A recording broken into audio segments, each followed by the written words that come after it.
to the Public Safety Innovators Podcast.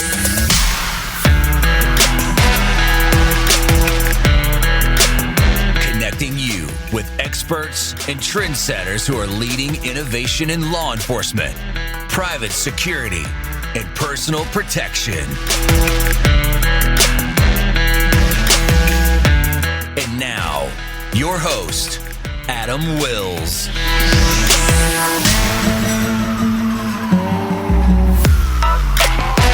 Hey everybody, and welcome to episode 12 of the Public Safety Innovators Podcast.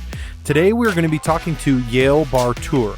Now, Yael is a social media consultant and strategist, specifically focused in the area of law enforcement.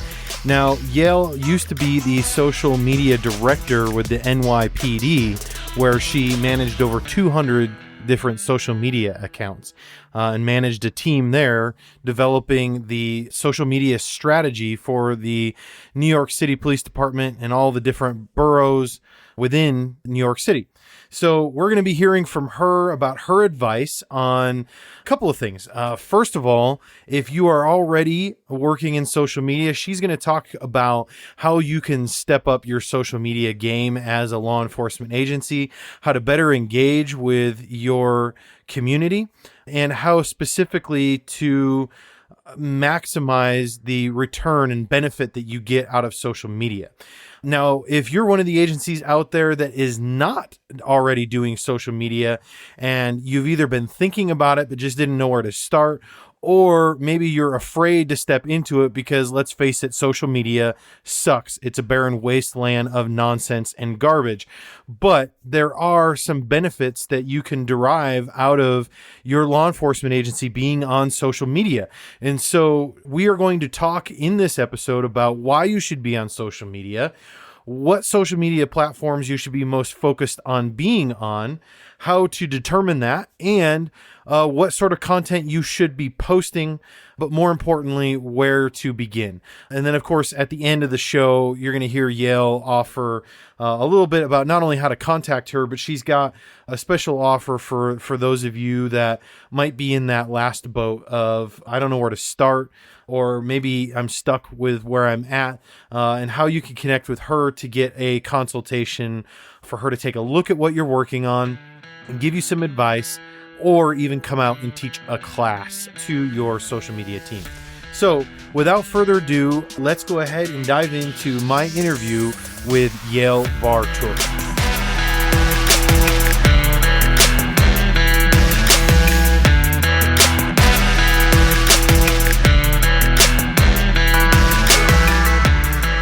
Hey Yael, welcome to the Public Safety Innovators Podcast. It's great to have you on the show.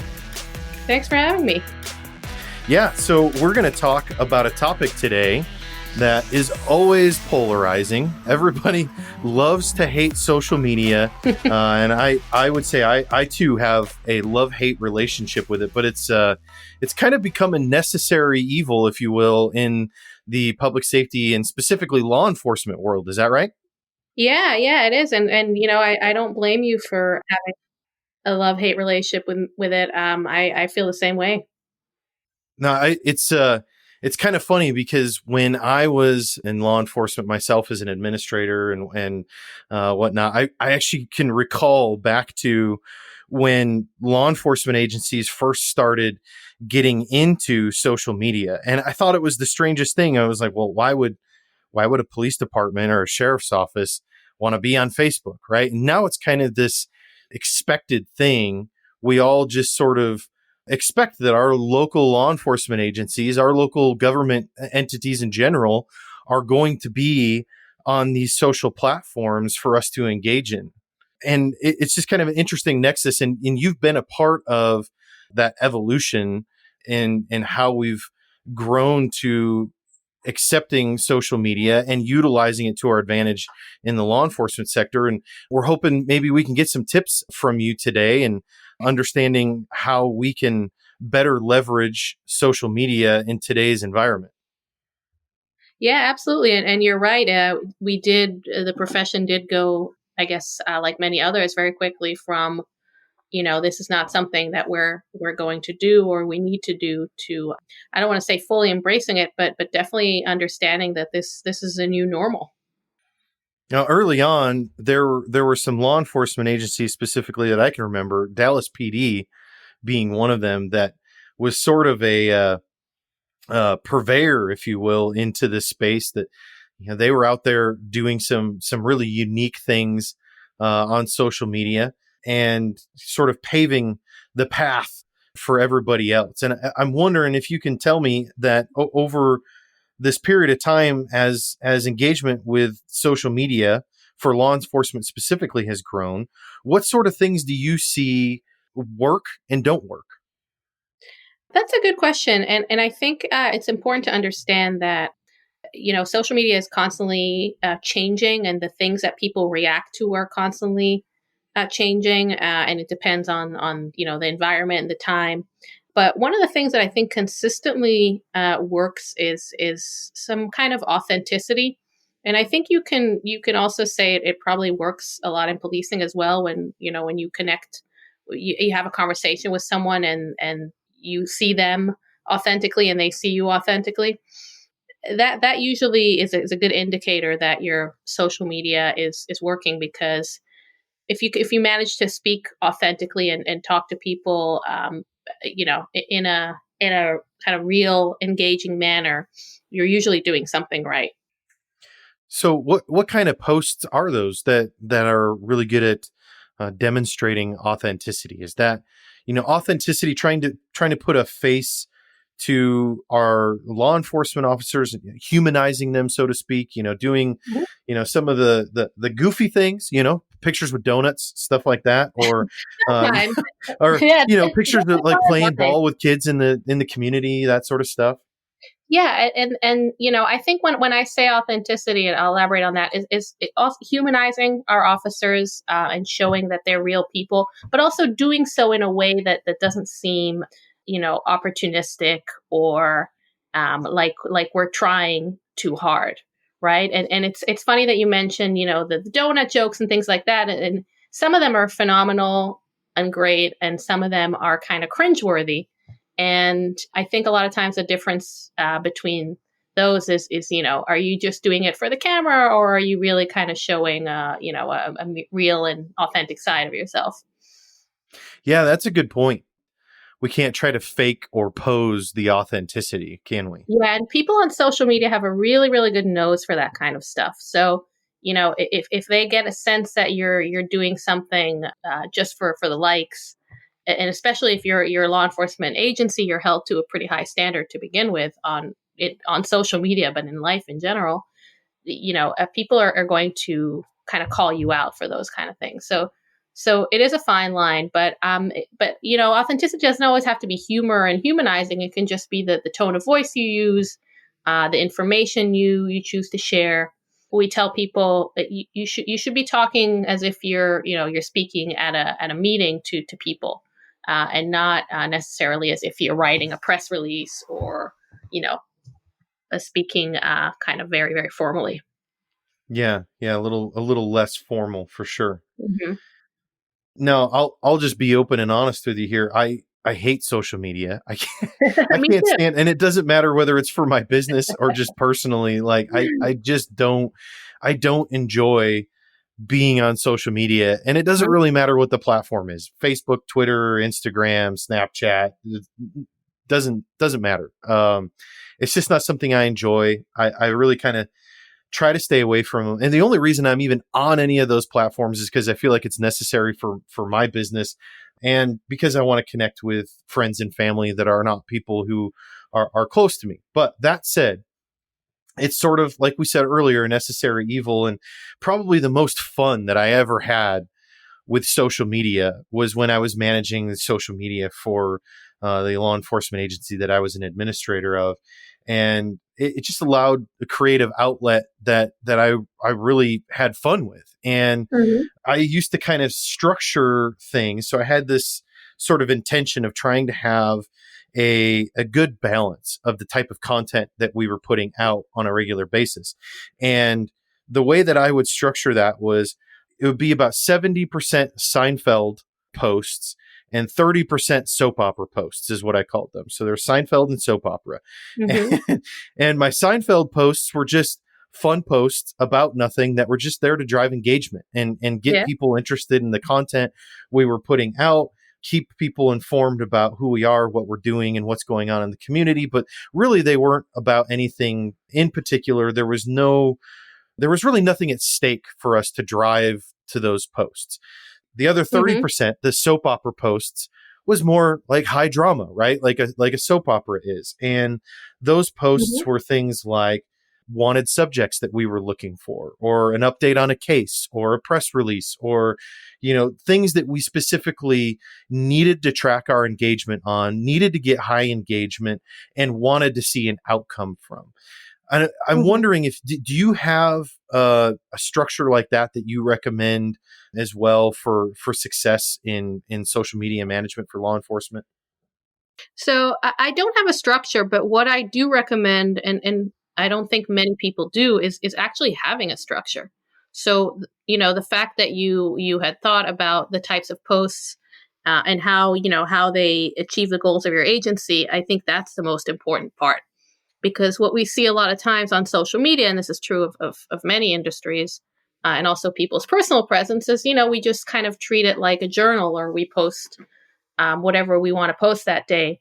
And while you definitely want to be nimble and not necessarily plan everything out, you do as a police department, but I also would argue as an individual, just kind of take a step back and think, what are my goals? What do I want out of this platform? And make sure that you're posting to that. When you mentioned you hate social media, and obviously I hear that every single person I talk to, and I can I'm sure. definitely relate to it. And I tell people, you're not supposed to like it. It's like going to the dentist. It's good for you. You need to do it, but it's not necessarily something that you're meant to enjoy, because there is a lot of negativity out of it. But if you do it, it's going to be ultimately a lot more good than bad, or ignoring it, or thinking it doesn't exist. So I think every agency is different. Some of them are going to have a lot more like of the Seinfeld posts, some of them more soap opera posts. I like those distinctions. Um, but the most important thing is actually sit and think, what are my biggest issues? Maybe it's recruitment. Maybe it's connecting with a community. Maybe it's reducing certain types of crime, and kind of work backwards from there, as opposed to just going on social media and thinking, okay, how am I going to get followers? How am I going to get likes? Those aren't necessarily the questions you have to ask yourself, but more, what do I need as an agency? Yeah, I think it's hard for people to come up with those ideas though, and know what exactly we should post, right? And Mm-hmm. I know that was something I always struggled with. I think it comes a little bit more naturally as you get more involved in it. But Mm-hmm. what sort of resources are out there, or maybe there are none, and you just have some advice that you can share with law enforcement agencies that are looking to get started on social media because maybe they're not already. They've Mm-hmm. been hesitant for whatever reason. And maybe Yeah. we should unpack that here a little bit too in a minute. But what advice do you have for seeking out ideas for content? So my advice is that I think there's nothing more fun than running social media for a police department, because you're selling the best and most interesting product in the world, right? You're not selling refrigerators or sandwiches. You're selling something that people are very, very interested in. And there's a reason people in any, this is true of New York. I don't want to say it of any agency, but I'm sure it's true in many agencies that, police officer walks into a store, walks into a coffee shop. What does everybody do? They stop and they look and they say, what are the police doing here? So police are always going to draw interest. And that means that you have just a wealth of information and stories and things that you can share. And a lot of times, if you're not a busy agency, that's completely fine. Because a lot of times the stories, the heroic gun arrests or those types of, policing stories, they're not even the ones that are the most successful on social media. Sometimes the most successful ones are just, hey, this is what an insight into a day in a life looks like. Here are officers, I don't know, stopping for coffee and talking to residents of the neighborhood. sometimes the more human moments that exist in every single agency, are the ones that are going to do best. And there are so many of them. You just need to go out and find them. So if you're a PIO or somebody who's tasked with running social media, you just need to talk to your officers and keep your ears open, and don't necessarily think of, I'm looking for that story where the cops saved the cat from a burning building, but look for those small stories of the officer that came on the job because, he's, I don't know, had a good experience with a cop as a kid, or somebody who does every day on his way to work, interacts, says hello to a certain like business owner. It's the small moments like that can do really, really well on social media. Yeah, that's a great point. And I think that scenario that you just spelled out for us there, where the cop walks into a restaurant or whatever and everybody turns and looks, I do think that is universally applied. I spent some time in different areas in my law enforcement career. And, as we were talking earlier, I told you, I started my law enforcement career in upstate New York, in a suburb of a rather large city, and then moved out to Colorado and worked for a couple different agencies out here, and finally being in a very rural area. And the same thing applies, even in the most rural of areas. As soon as the cop shows up, everybody's looking and going, well, what's he doing here? Why? Mm-hmm. And in my mind, I never translated that to people being interested in what we do, in the sense that that applies to how we should use social media. One of my favorite stories, I forget who told me this, but said that he went to get money out of an ATM once in uniform, and some guy was like laughing and said, "I've never seen a cop at an ATM before," and it just shows how, but it's true, because you don't think of police officers as being, regular people who do things like go to the ATM. So, that's an advantage. It's a disadvantage for the profession that people don't see that, but it's an advantage for those of us who are trying to tell these stories, because it means that, there's interest in them. Yeah, absolutely. So what do you think are some of the biggest barriers to a law enforcement agency getting started on social media? Because I don't know what the numbers are, but I assume there is not 100% participation in social media by every law enforcement agency in this country. And maybe you do know some of those numbers, but what's holding people back? Why is it scary? So first of all, if you think social media is scary, you're absolutely right, and it's not. I don't want to, I don't want to tell people just like, oh, jump in the water, nothing's going to happen. So people are right to hesitate, but the way I view it is, it's a lot scarier not to be on it, because if you're not telling your story, you better believe that somebody else is. And places in this country like Ferguson, Missouri, or Kenosha, Wisconsin, those are cities that most people hadn't heard of before police incidents there. So just because you're not on social media doesn't mean that it's not on you, in a sense. I just made that up. I think I'll use that moving forward. But so, I'd like to tell people you're right to be hesitant, but also every day that you're not on it is a day where you're risking kind of your story being shaped by someone else. My advice is to start small. You can do a soft launch. You don't need to announce to the world, hey, we're on social media, but maybe open up primarily Facebook or Twitter, maybe Instagram, one of those channels to start with, and just, give it a week and see how it goes and get your feet wet, and then start building up your audience, and put some guardrails in place too. Always have NYPD. We always have a second set of eyes going on every single post, no matter, the rank of the person, or no matter if you're in the middle of a emergency incident. You always have a second set of eyes on every post. So those decisions to dive in and get your feet wet, as you said, with social media, is the barrier there? Where does that usually get caught up at? Is that, is it kind of an old school versus new school thing when we deal with an administrator that is like, no, we're not doing social media, because they just kind of have a more old school mentality? Or is it legal objections that get in the way from legal advisors, or where does that barrier exist? So I think the barrier is actually less on not getting into social media, but what are we going to post on social media? Okay. So I think a lot of agencies are, they realize that it's not something that can be ignored, which is I'm very grateful that people, agencies have realized this, but rather a matter of, what are we going to post this on this? And that's where it gets really hard because some agencies just want to post maybe the fluff, but not get into any of the more like hard, crime stuff. And some agencies don't want to be very transparent with their information. And I think a lot of that comes just down to the leadership, maybe, and the way they view disseminating information, but also a fear of getting attacked on these platforms, which is definitely a reasonable thing to be concerned about. But the way I view it is I try to tell people there's always going to be negativity. There's always going to be people who are going to say nasty things about you. The question is, are you going to also want to share your side of the story versus just not be there at all? People are still going to say these negative things. Yeah.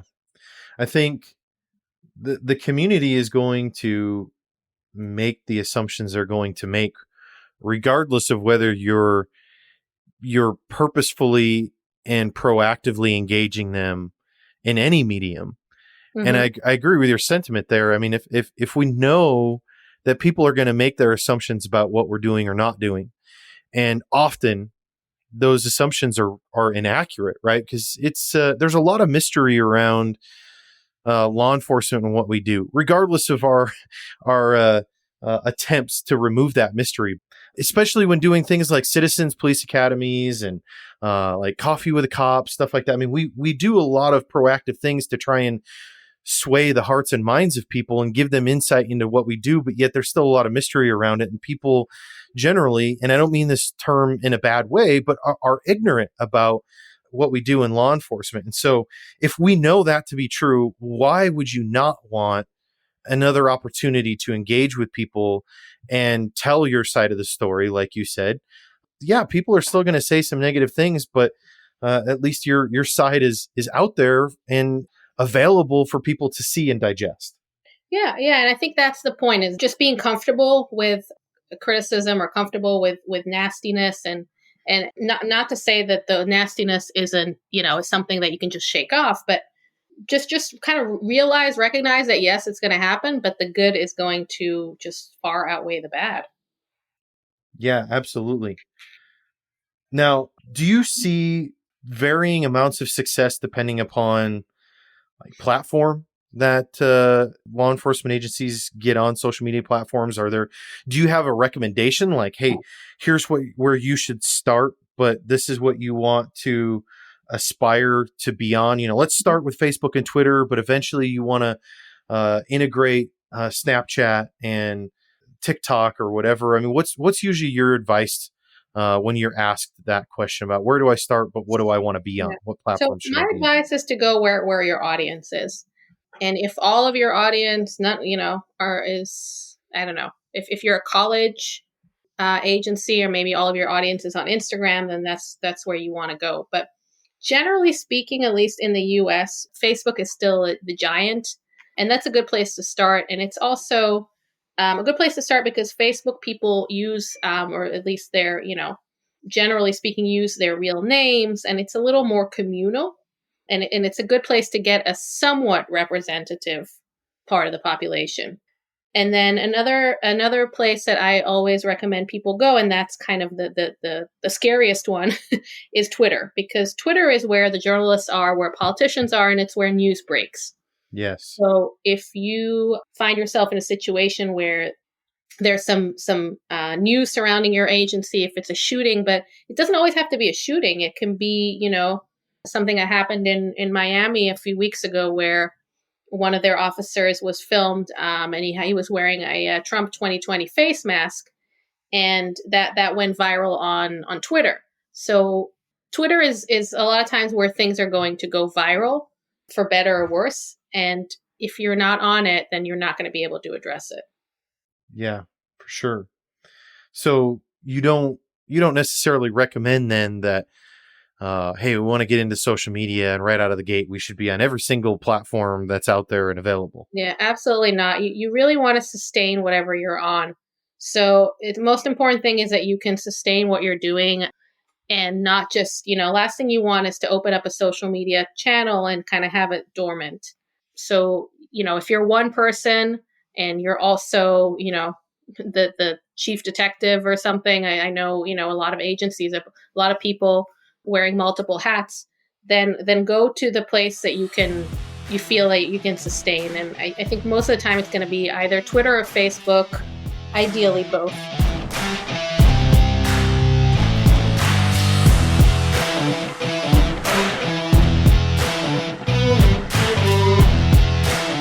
Hey, everybody, just me popping in here for a quick break. I want to thank you, first of all, for listening to the show. It's because of faithful listeners like you that we have now far exceeded over 4,000 downloads of the show, and that we're able to bring in really awesome guests on the show.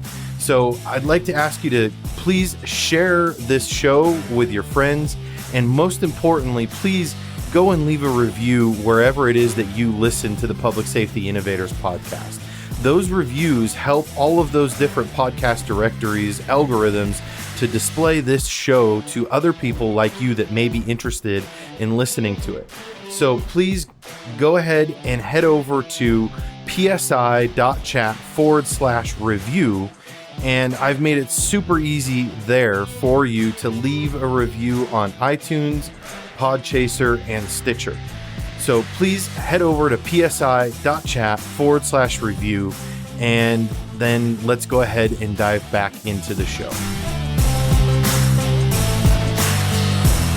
So now, as you start incorporating more and more involvement on different social media platforms, that can get a bit difficult to manage.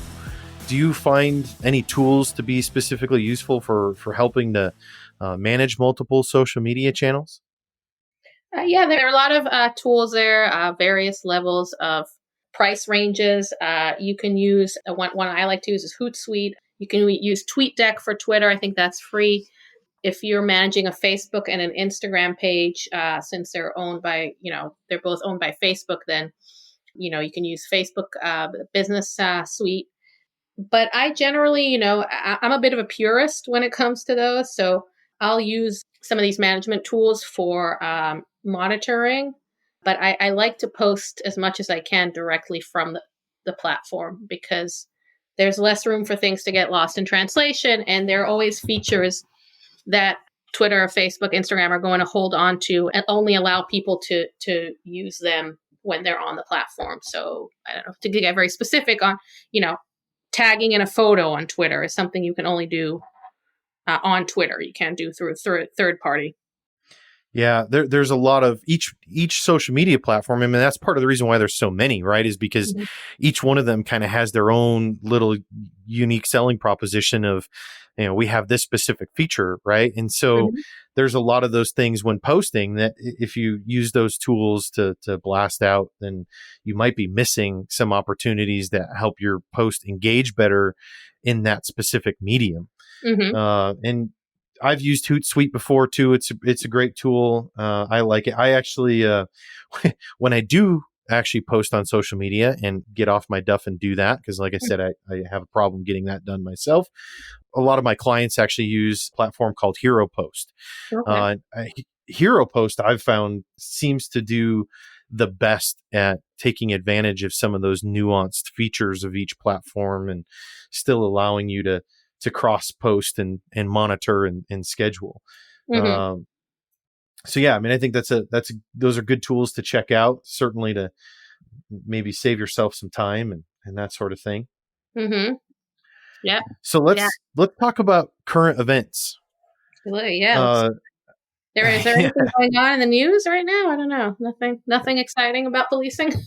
Yeah. I mean, certainly this year has changed a lot of things in the law enforcement world. Obviously not just social media, but I would imagine you can share with us some things and maybe some specific examples of how social media has changed for law enforcement this year and some successes you've seen in leveraging the power of social media to overcome some of the maybe misconceptions that are going on right now in the law enforcement industry, but as well as getting information out involving some of the civil unrest that we've seen and Mhm. things of that nature. Yeah, so it is obviously, like you pointed out, it's been a very tough year for law enforcement, and there's been a ton of criticism and a ton of negativity, and frankly a ton of false information as well, spreading on social media, and it's very easy to, and I know this is not exactly the question you asked, but I actually want to take it to this direction. Um, That's okay. when you're spending a lot of time on social media and seeing these negative attitudes towards law enforcement, it's very easy to think that that is a representative of the entire world. And I want to remind, any law enforcement officers or anyone listening to this, that social media is not a view of the people.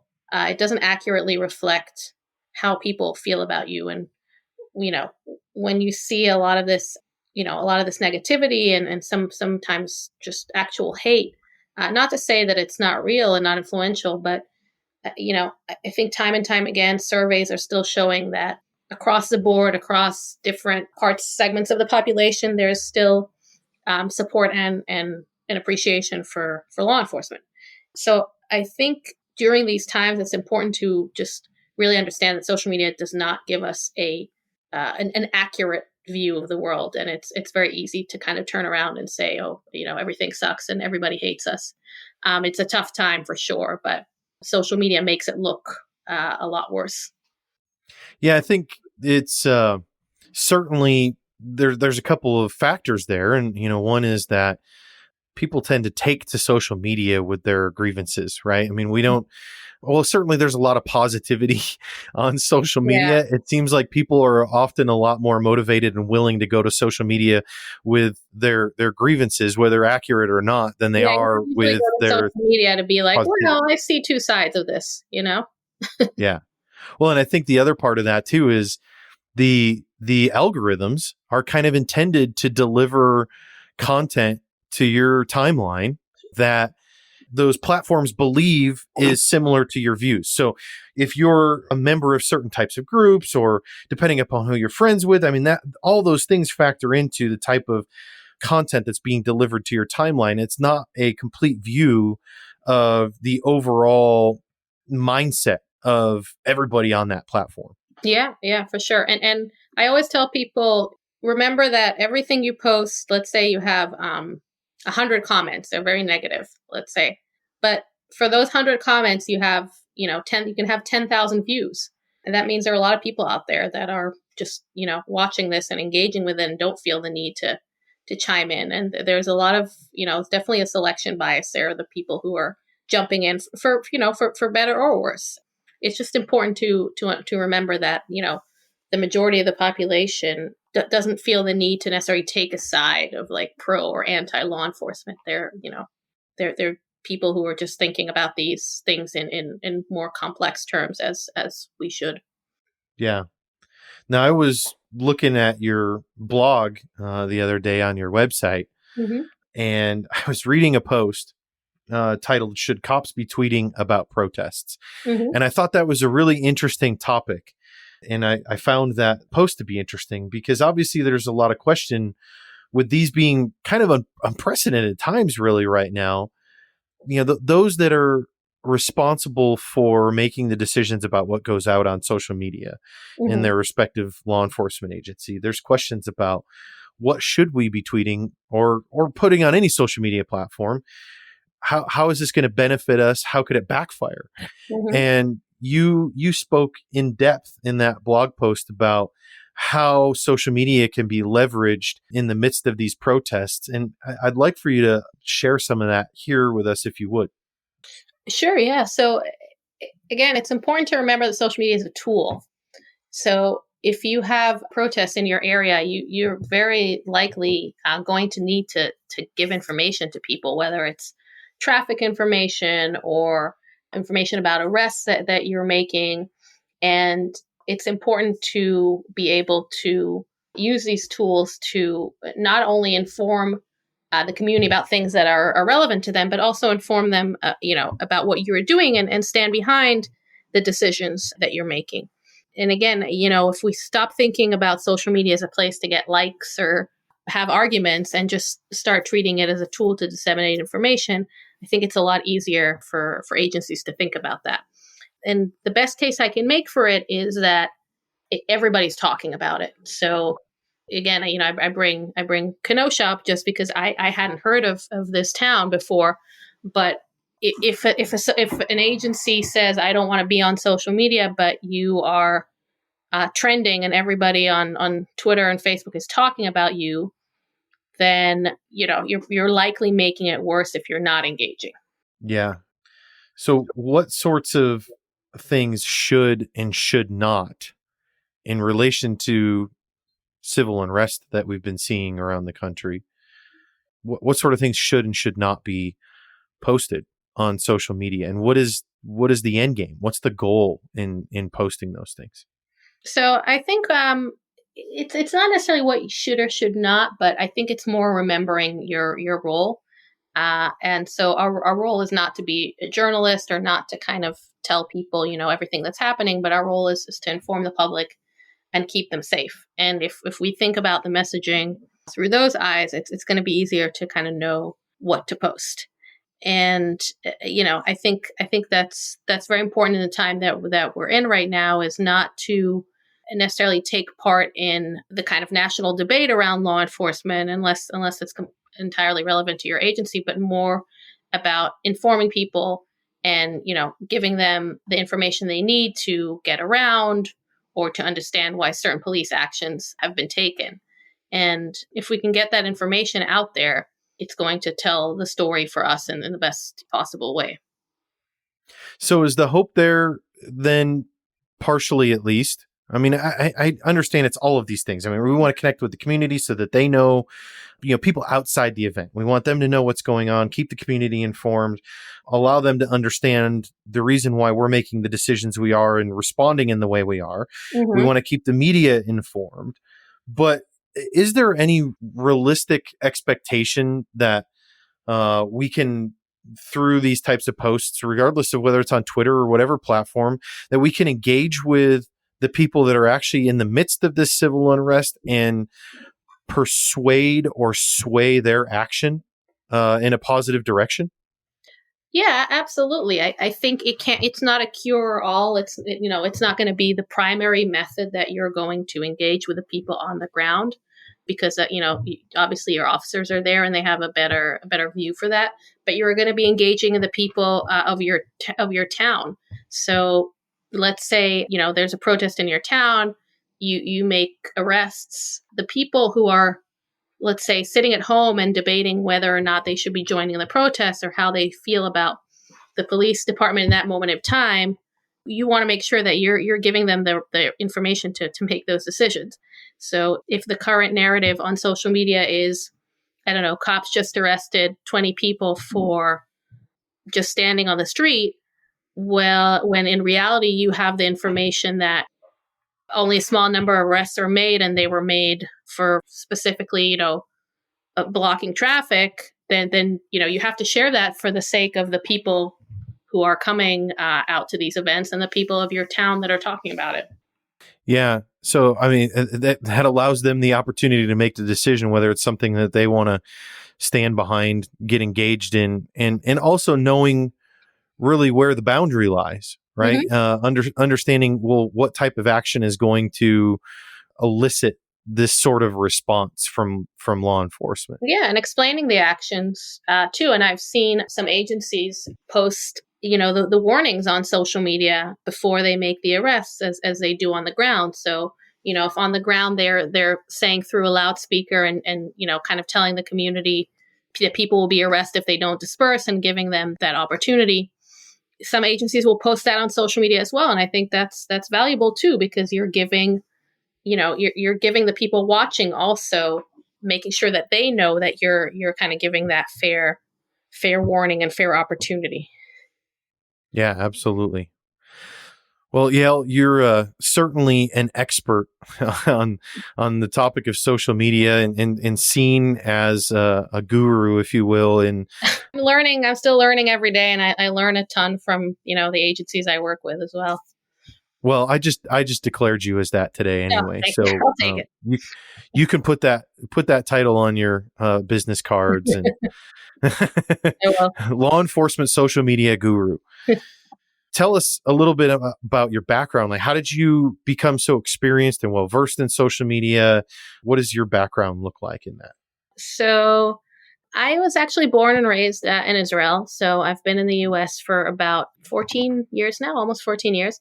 And I started getting interested in law enforcement. I was always doing kind of social media and government work in Israel, but I got into law enforcement when I was getting a master's degree, and I actually went and did an internship with the NYPD. I was studying public policy, and that was 2011. And I realized that there was a gap in communication, and I wrote my graduate thesis on how the NYPD should be implementing social media, and eventually got hired in 2014 by the NYPD and spent close to 6 years there, and eventually becoming the director of social media. So I was really fortunate to be able to take kind of my wonky graduate thesis kind of from the ivory tower into the real world and implement large parts of it. During my time at NYPD, we went from practically no social media presence to a decentralized social media presence where every precinct in the city has their own Twitter and eventually had their own Facebook page. And people who don't know New York City, obviously it's a very, very large city, very large police agency. And the idea behind that is if you live in, one neighborhood in Queens, you don't care what's going on in another neighborhood. In Brooklyn, you want to know what's going on in your block. So we gave these precinct commanders, these regional areas, that tool in their hand to connect and inform people on social media directly about what's going on in their neighborhood. I can't even fathom trying to manage that many social media accounts or oversee them. Yeah, a lot. But we did it through training. We put some checks and balances in there, but at the end of the day, the responsibility was on the commanders themselves and on their staff. And we had I think maybe some days like over 200 tweets go out every day. And, Wow. very, very few crises. Of course, they happen, but for the most part, very good content. And weekly, we would have tons of news articles coming out of these precinct accounts because they would break their own information. They would share their own stories so that the press would pick it up and it would be 99% positive. Awesome. And so you mentioned you were there for 6 years, and so you're not any longer. You've stepped out on your own to act as a social media consultant for law enforcement agencies. Is that right? Yeah. So that's what I do right now, and I help law enforcement agencies, big or small, to really tell their story in the most effective way. And all they need is the willingness to communicate, and I can help with the rest. So if it's training for people who are, PIOs, but not just PIO chiefs or people who just want to know how to engage better on social media, but also understanding how to do a lot with a little, and understanding a little bit about, the culture of law enforcement and the hesitation around certain things. It gives me kind of I think, a unique view and way to help. And there's nothing I love more than helping a commander or an officer figure out how to tell their own story the way they want it to be told. So how hands-on is that then with you? I mean, are you actually like going on scene to these law enforcement agencies and helping them get started and set up their accounts and coaching or training the social media managers? Is this a weekly, monthly thing where you're helping them actually come up with ideas? I mean, what does that look like? Yeah. So Ideally, pre-COVID, ideally it's on the ground, but everything can be done remotely. And it's usually a few months where I will help think about social media, the strategy, how to set it up, what type of content to use, train people, and eventually have them set up so that they can do it without my help, which is, the ideal situation. But there's also, a lot of short-term things that you can do. You can do like a 4-hour training or specific, consultations around certain areas.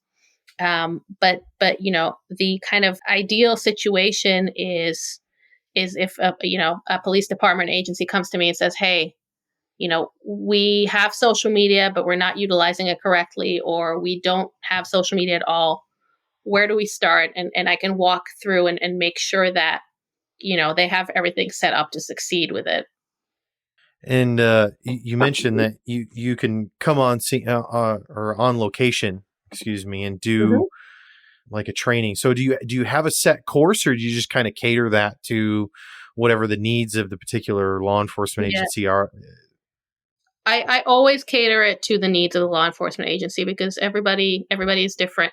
Obviously, when it comes to training, there are things that are kind of, carry across different agencies. But at the end of the day, there's no one size fits all. So there's a lot of learning on my part of talking to the agency, realizing what their needs are, what their pain points are, as they say, and figuring out how to work that through there. Awesome. So what else did you want to cover today? Anything? Do we have anything else you wanted to make sure we got out there? No, I think just the bottom line is just understanding that social media is here to stay. It's not something you need to love or enjoy, and in order to make the best out of it. It's definitely something you need to take with a grain of salt, especially if you're in law enforcement, and realize that it doesn't reflect the majority of the world's opinions, but that it's also an incredibly powerful tool for law enforcement. And this last thing I want to say is, I view, and maybe one of my more controversial opinions is, I view social media as a really important part of law enforcement at its core. It's not a PR function, it's not a press function. It is a part of law enforcement because law enforcement is the foundation of it is having the trust of the community. And so long as that trust between police and community is being challenged on social media, means that law enforcement needs to be there and kind of step up and rise to that challenge. It's not going to fix all the trust issues, but it's definitely something that we need to understand is a big part of our job. Yeah, I think that's part of the reason. I mean, at least I've seen this trend occurring in law enforcement agencies is that they've started, especially those that are the most engaged in social media, have started pulling that social media function out of the PIO division and almost making it its own separate entity that Hmm. collaborates with the PIO division. Because you're right, it's less of just a PIO function anymore. I think that's what we thought it was to start off with, and that was how we treated it. But the opportunities have grown tremendously for the impact that we can have on social media, that it makes sense for it to be its own standalone unit, if you will, that just collaborates with every other part of the agency. Yeah, yeah, and I think it needs to be discussed at the highest levels, and it needs to be part of every part of the decision making process. And I give the example again of the officer in Miami that was wearing a Donald Trump face mask, because that's not something a PIO could have necessarily foreseen, right? It's not something that we put out on social media from the PIO office, but rather something that the agency encountered through social media. So it's not just about putting out good news, putting out nice things. It's actually about understanding that this is a lens through which the community views us. Whether doesn't matter if it's distorted or not, doesn't matter how we feel about it politically, but just understanding that that's one lens and it's a very important one. Yeah. Regardless of how you feel about it politically, that's just a stupid decision, right? I mean, it doesn't matter what side of the political coin you're on. You're in uniform and you go out doing Yeah, something like that. You're and going to I get would attention. argue that PIO wise, PR, communication wise, it's very, quote unquote easy, because all you need to do is say, okay, well, that's against policy, and the officer will be reprimanded. It gets trickier when there are things that look bad but are completely lawful or whatever. But Yeah, that's kind of an easier one to solve, because you have an answer for that one. absolutely. All right, so let's say I'm a law enforcement administrator and I'm interested in either starting my venture into social media for my law enforcement agency, or maybe we're just getting started or somewhat established and just want to know, are we doing this right? Do you have any advice that you can offer to me? How would I get in touch with you? So let us know where to find you. All right. So please reach out to me. Probably the best is to visit my website. It's yaelbartour.com.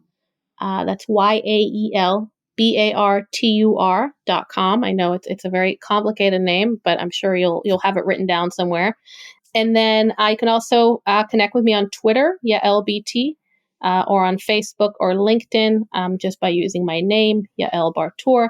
And, I use all of these platforms, and, I love to hear from people. I love to kind of offer my thoughts and advice. And, every law enforcement agency I talk to, I learn something. So I'd love to hear from you. Yeah, and I'll put all of those links in the show notes for this episode. But I think I also saw on your website, Yale, you offer a social media audit for like $175, I think, or something like that. Is that right? Yeah, I offer a social media audit. People are welcome to reach out to me, and we can go over, do it kind of very not in a time consuming way, where we go over current social media practice and how it's going, what could be done to improve it.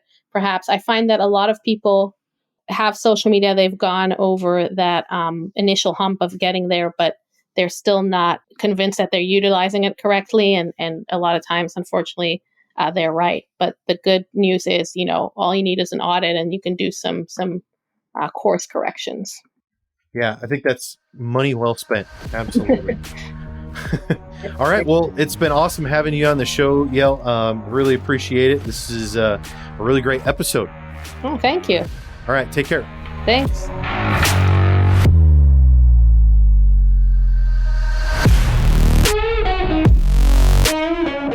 Hey, everybody. Thanks for checking out this episode of Public Safety Innovators Podcast. I hope you enjoyed the show. Please head over to my website at publicsafetyinnovatorspodcast.com or simply psi.chat, where you can check out episode notes and other episodes from the show. While you're there, you can subscribe to the show on Apple Podcasts, Google Podcasts, Spotify, or really anywhere else that you prefer to listen to podcasts.